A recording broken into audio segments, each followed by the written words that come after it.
Hello, everyone, and welcome to the latest Fancast Prematch. It's your host, Little Dan. Here with me this week, I've got the 2008-2009 Championship winning season Player of the Year, the last Wolves captain that beat Liverpool in the Premier League. It's Mr. Reliable, Kevin Foley. How you doing, Kevin? I'm very well, Dan. Thanks for having me. What an introduction that was. I didn't I really. haven't even started yet. What a player you were for us constantly, Mr. Reliable. As I said, got one over Stevie Gerrard back in 2010, the last captain of the Wolves side that beat Liverpool at Anfield, winner from Stephen Ward that night. Thanks for your service to Wolves, one of those players that just goes underrated in our history. Touching on Liverpool, Wolves at home to Liverpool on Monday. Liverpool quite in different form at the moment. Wolves 8 points behind Liverpool. I think if people told Wolves fans come this time of the season, you'd be 8 points behind Liverpool, I think they would have bit their hand off. But I think that just shows how indifferent Liverpool have been. How do you see Wolves going into it Monday? How do you see us setting up? Do we need to go at them because they're sort of struggling confidence-wise, or stick to our sort of back five and counter? Well, they are very fragile. Who would have thought this? At the start of the season, Liverpool will be having the season they're having. I think they've lost. Someone was telling me six home games on the bounce, which is just unheard of. If ever there was a good time to play Liverpool, surely it's now, especially at home. Wolves seem to have got back into a little bit of a rhythm, getting a few results. So I think it's a good time to play them. Obviously, recently Wolves have been sort of fluttering between two formations. We've tried sort of a back four at times this season. And Wolves sort of have missed that. We've massively missed Raul Jimenez this season. What have you made of the sort of signings in regards to Fabio Silva and Willian Jose? I mean, they're tough shoes to fill, aren't they? Jimenez. I mean, he's led the line for a couple of seasons now, and he's Wolves fans know all about him, but then so do the Man United fans, because he was picked to go to Man United and clubs like this because of the job he was doing. He was very much a part of Wolves' success. The way Wolves have someone reliable in getting the ball up to, okay, and then being able to counter attack from there, because he was such a handful. Reminds me of Kevin Doyle back in the day a little bit, probably with added quality. The way he can occupy two or three defenders. So Wolves have certainly missed that. They've certainly missed that this season, and the sooner he can come back into the starting lineup, the better. So he's just one of them players that brings players into the game, and I know Silva, he's a young player, and there's still going to be a lot more to come from him. But when you're missing a player like Jimenez, you do feel it. Massive loss for Wolves in the summer, not only losing Matt Doherty, but Diogo Jota making his return to Molineux on Monday. How much do Wolves need to fear him? They do. I mean, what a player he has been for Wolves. What a player he was for Liverpool at the start of the season. Hit the ground running. Anyone that doubted him when he moved there, I think he proved people straight away, top quality player he was. Again, another one of them Wolves players that brought in from abroad that have gone on to great things. It's a shame Wolves didn't keep hold of him, but obviously when a team like Liverpool come calling, it's hard not to go. So he's getting back to full fitness. Of course, he will love Wolves, but he'll enjoy nothing better than, scoring, getting on the score sheet for his current club. That's what he's paid to do. So Wolves will have to fear him, I'm sure, and there won't be any love lost, I'm sure, between him and his ex-defensive teammates.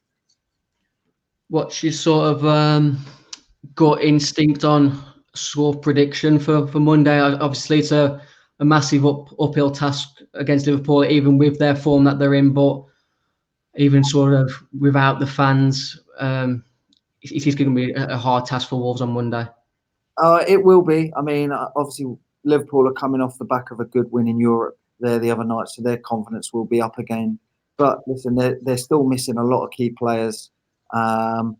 It's just a shame, you just touched on it there, that the fans are not there, because football without fans is only half of football, in my opinion, because, playing against a team like Liverpool, under the lights. There's nothing better. I've experienced it a few times, and let's just hope it's sooner rather than later that the fans can come back in and games like this where they can get right behind the Wolves team. But I do think there is an opportunity there for Wolves, getting back defensively, getting solid again. Defending in a back five at times, but then being a little bit more,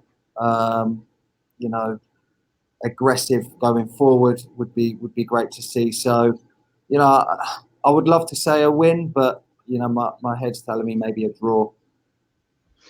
Yes, it's a tough one. I'm being a bit over optimistic. I'm going for a Wolves 1-0, and I'm going for Conor Cody to get the winner. I think the footballing gods are due to be on our side for once this season, and I'm hoping it falls at the feet of Conor Cody. Yeah, absolutely ridiculous bet if you're going to go on Conor Cody 1-0, but that's what I'm going on. It's got to be 4-1, hasn't it? Something like that. He has come close. He's obviously scored quite recently, so yeah, not a bad one. Yeah, he had two big chances in our last game against Villa. I'm not sure if you saw that off set pieces. So he came close, and I'm hoping with Liverpool's fragility, with still massive blow losing Virgil van Dijk, no Joe Gomez, they are open to having chances against them. So hopefully, with the footballing gods on our side, we can get the win on Monday. Obviously, you know a lot about Wolves. What do you think we need to do in regards to summer recruitment? Yeah, I mean, that's a good question. Looking at it, a lot depends on Jimenez, how he reacts. How he reacts coming back from injury, because that is a major injury. You don't know what he's going to be like, if he's going to have further complications after his recovery next season. So I'd be keeping a close eye on that and looking at possibly another striker, with the same sort of presence as him. Other than that, I mean, Moutinho, what a great player he's been. Neves as well, but you're probably looking at maybe a midfielder. I know Dendoncker. I'm a big fan of Dendoncker, but he's sort of that utility player who fills in at the back, centre back, midfield. These players are not getting any younger, so maybe freshening it up in there somewhere wouldn't be a bad thing. Do you think, sort of from a formation point of view, there needs to be transition to a new formation, maybe? I don't know. Obviously, Wolves tinkered around with the back four, and I just don't think it suited them from the games that I saw. I was desperate for them to go back to the middle three centre backs, especially with Conor Cody in the middle. Possibly looking at someone who can step into Conor's shoes if anything ever happened to him.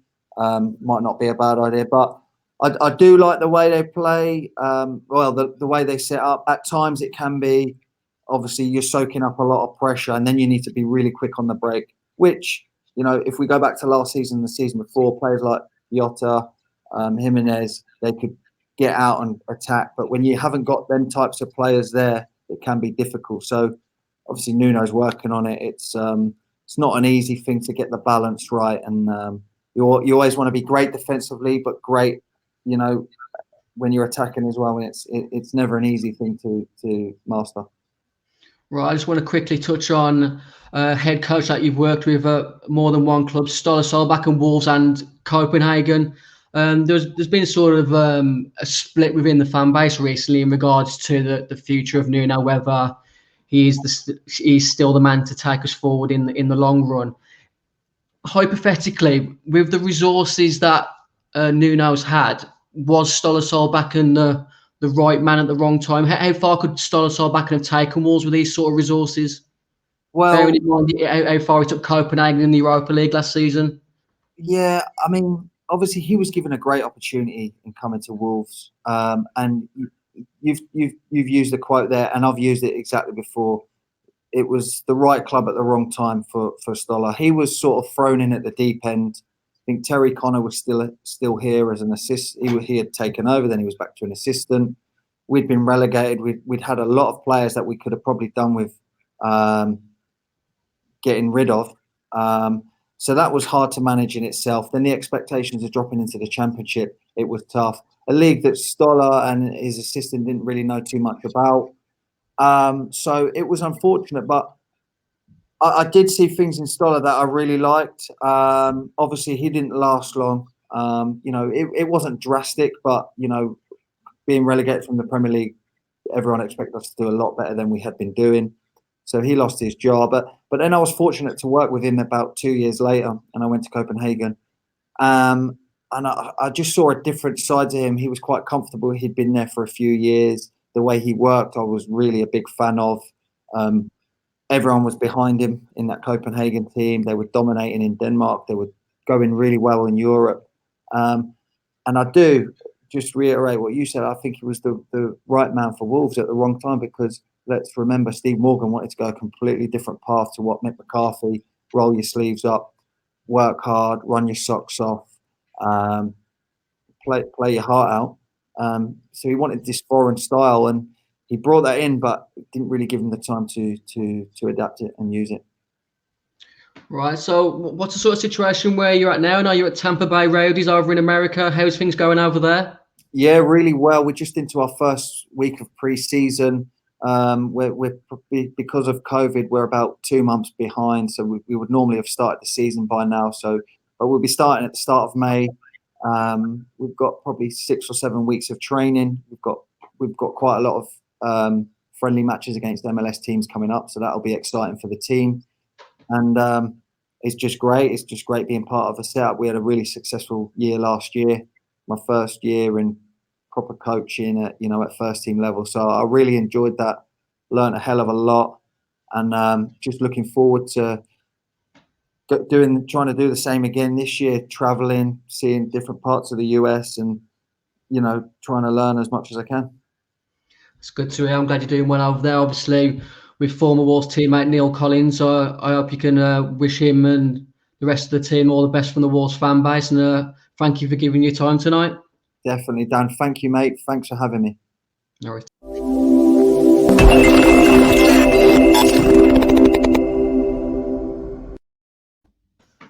Right, we're back. Thanks for Kevin Foley for appearing on tonight's show. Absolute great servant for the club.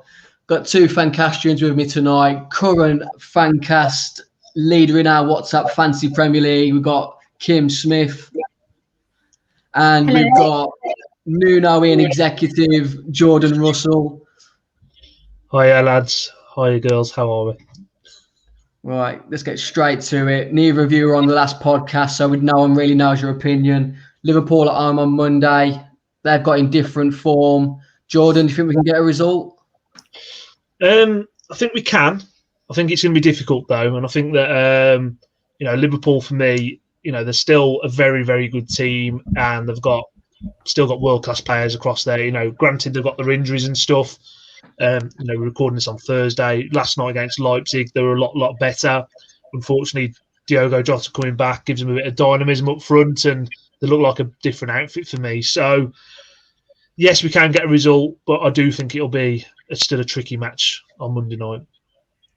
Kim, what's your thoughts? Obviously, Liverpool aren't exactly pushing the title race. We're only 8 points behind them, I think.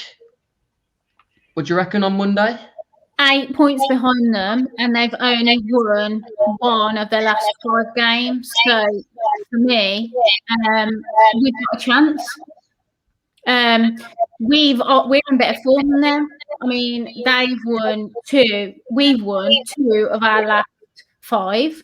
We've drew 2 and only lost one. So I think personally, I think there's a chance. Obviously Jota coming back into Liverpool's team's not ideal.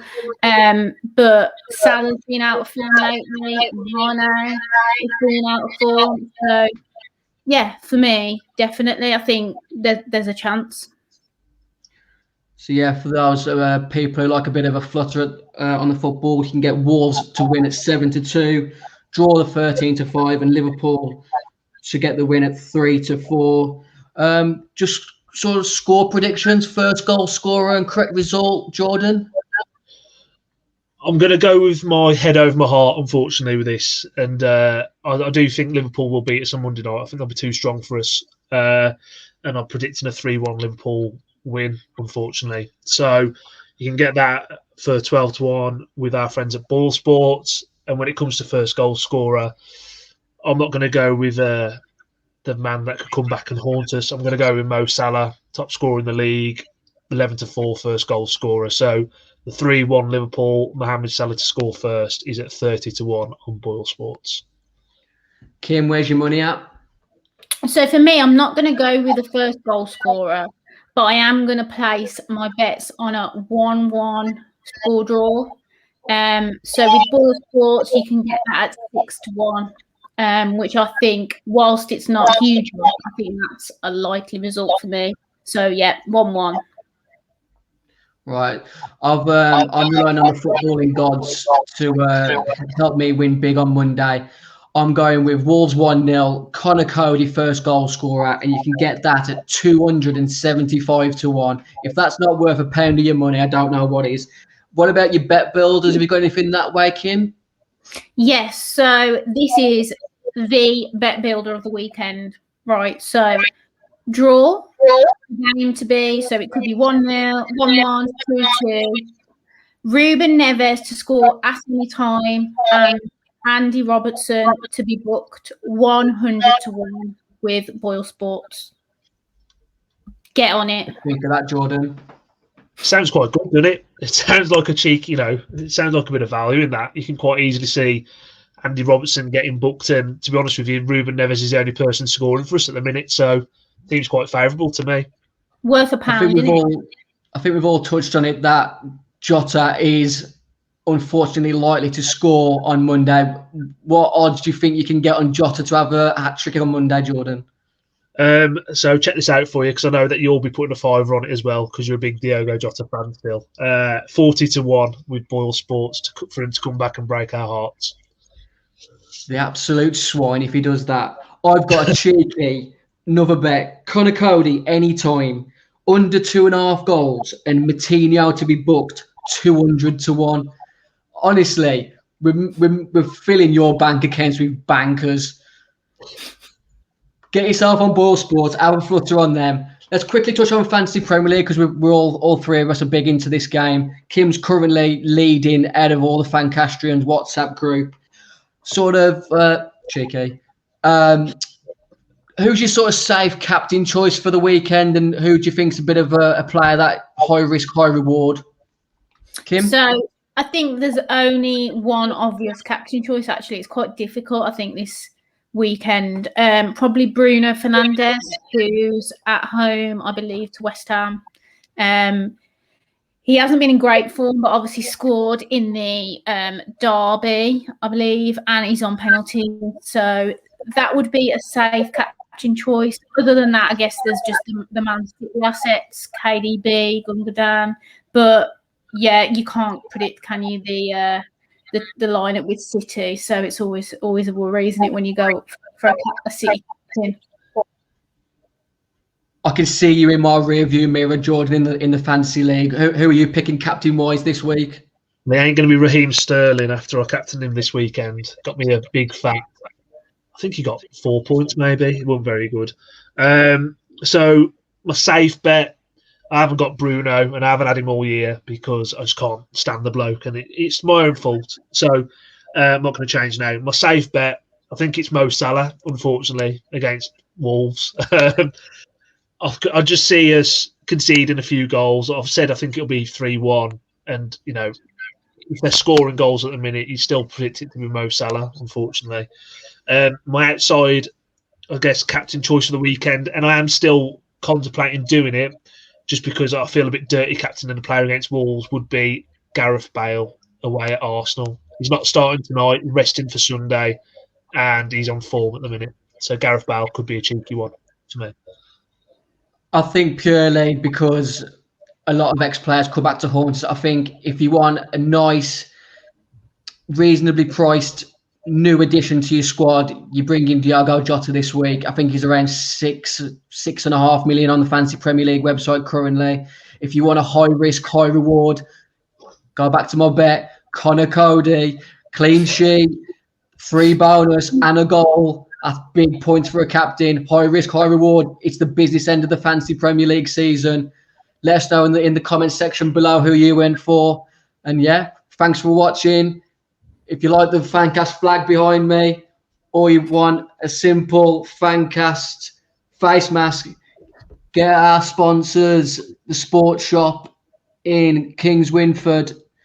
They do all your printing for any sporting clothes, school uniforms. They're big on that now. Get involved with them. Everyone, take care and up the Wolves against Liverpool. Say goodbye, guys. See ya.